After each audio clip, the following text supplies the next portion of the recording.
Cara, aí vamos mudar um pouco agora o assunto. Vamos falar sobre o que você gosta aí. Santos Futebol Clube. Ah, não é Como que casa, mas... como que você tem visto essa ebulição que tá rolando lá no Santos?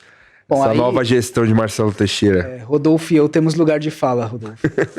É o momento em que o palmeirense... Eu tô aqui hoje agora só O palmeirense mediando. já viveu isso. Já, O pô. palmeirense vivi. já viveu um pouco do que o Santista Cara, vive eu hoje. costumo falar que eu olhava pra alguns jogos do Palmeiras que eu via no estádio, assim, no Pacaembu, e falava, cara, a gente tá fadado ao fracasso eterno, assim, nunca mais a gente vai ganhar um título e o futebol, ele tem essas voltas, né? Você acha que o Santos, você consegue ver num horizonte o Santos passando por uma volta assim?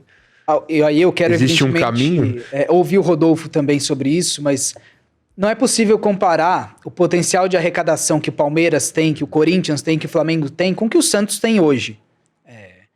O Santos sua sangue para levar 10, 11, 12 mil pessoas ao estádio, para fazer 700, 800 mil reais de renda num jogo. O Palmeiras faz 3 milhões, 2 milhões e meio de renda em uma partida. Então é preciso entender hoje o tamanho diferente, não da história, não de um passado glorioso, não do nome da marca, mas da estrutura, do tamanho do clube hoje. E o tamanho do clube hoje, o tamanho do Santos hoje, não é comparável ao tamanho dos seus principais rivais. No momento em que o futebol ficou cada vez mais nacional, o futebol deixou de ter uma importância regional, como teve até recentemente, e passou a ser nacional. Inclusive, vemos o surgimento de novas rivalidades. Quem diria que Palmeiras e Flamengo seriam grandes rivais? E hoje são. Hoje são grandes rivais. Rivalidade nacional de peso era Flamengo versus Atlético Mineiro, por um passado de Corinthians e Inter. Corinthians e Inter, porque episódios específicos geraram essa rivalidade, forjaram essa rivalidade.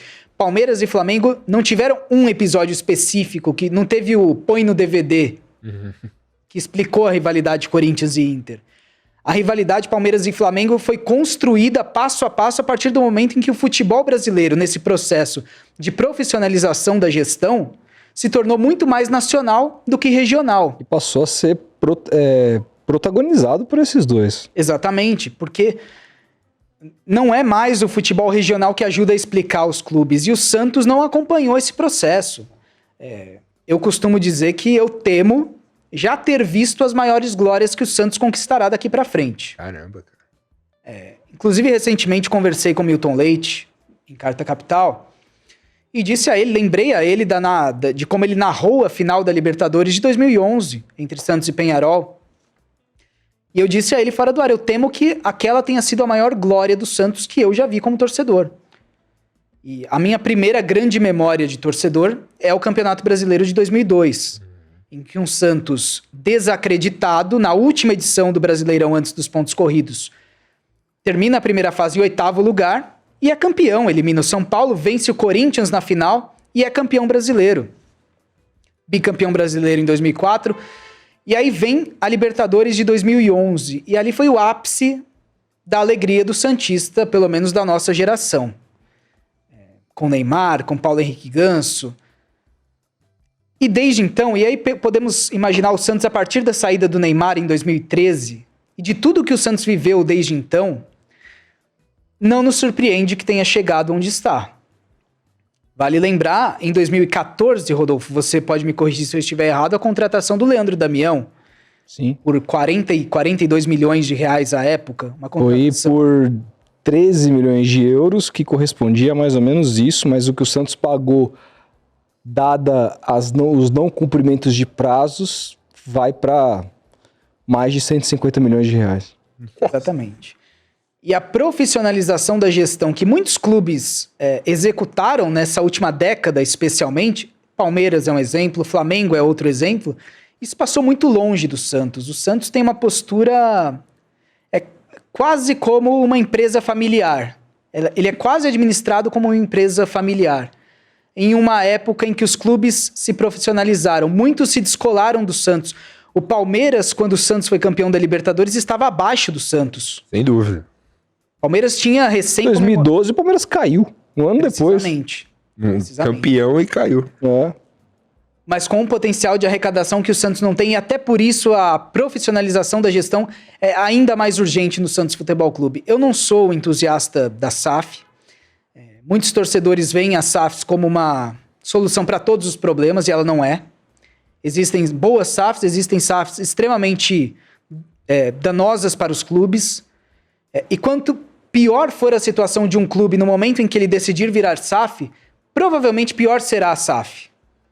E O Vasco é um exemplo. O Vasco é um exemplo. E Curitiba foi um exemplo. E o Santos hoje não tem virtualmente nenhuma condição de negociar uma boa transformação do modelo associativo para o modelo de SAF. É uma situação extremamente delicada, Rodolfo. Cara, eu compactuo, cara. Compactuo isso do que você está falando e... Do mesmo jeito que a gente estava olhando para a política aqui agora, que a gente acha que é a única coisa que vai resolver uma ruptura, eu acho que é uma tremenda de uma ruptura, né? Porque o Santos está na mão hoje de uma pessoa que teve o seu pai lá já e que está louco para colocar o clube na mão do seu filho, né? Quando a gente vê a foto do dia da assinatura, estava lá no Opinião Placar ontem, colocaram essa foto no programa, o dia da assinatura do contrato do Neymar, estava Neymar pai, Marcelo Teixeira e Marcelinho Júnior. O que o Marcelinho Júnior tá fazendo lá? Não tem cargo estatutário nenhum.